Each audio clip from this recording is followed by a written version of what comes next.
ए भैया तार बाबू के बियाह होता हो। का बात करता रही बुढ़ापा में? अरे तार हो बाबू ना होई बाबू।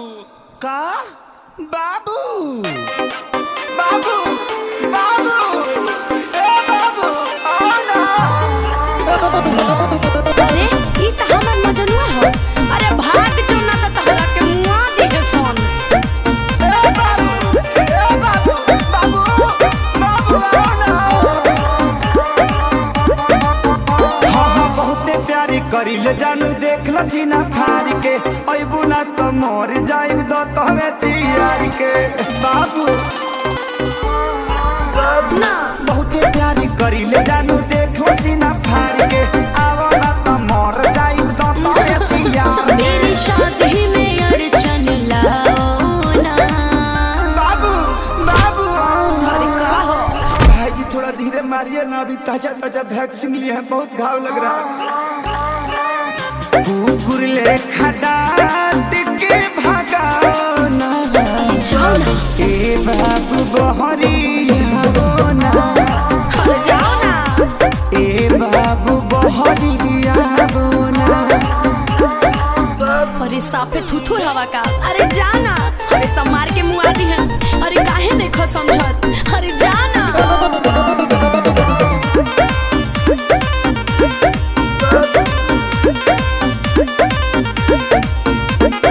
फेसबुक पर देखनी हो शादी के क्लिप के, लव के ते धो दे हली गोबर से लीप के बाबू।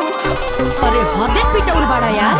भाग भाग भाग ना ता भाई हमर धाके लती ये दिए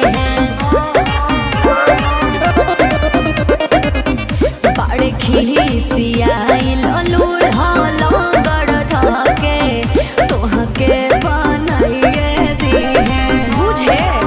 देखो माथा मेरा गरम होना। हे बाबू आओ ना। बक भाई से अपना हूँ कवाओ ना। ए बाबू बहरिया ना। ए बाबू बहरिया ना। देखा साफे समझाओ तो नहीं हो। अब की बार हाथ गोड़ कपार सब टूट जाए। अरे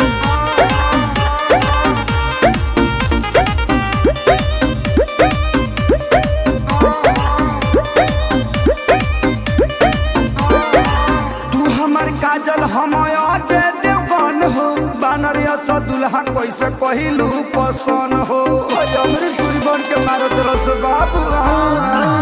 कमी कुछ नहीं खे बस तहनी मनी तोहरा से खरिया बड़े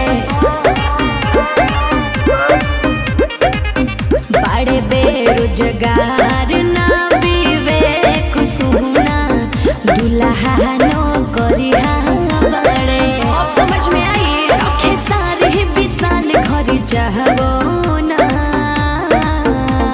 अरे जाओ। आओ ना ए बाबू आओ ना। भाई से अपना हूँ कवाओ ना। जाना। ए बाबू बहरिया ना। ए बाबू बहरिया ना।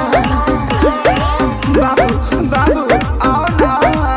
जाओ ना। आओ ना। जाओ ना। आओ ना। अरे मर जाइबे रे मजनुआ। भाग जो। ए पंकज जी गड़िया लेके आई ना।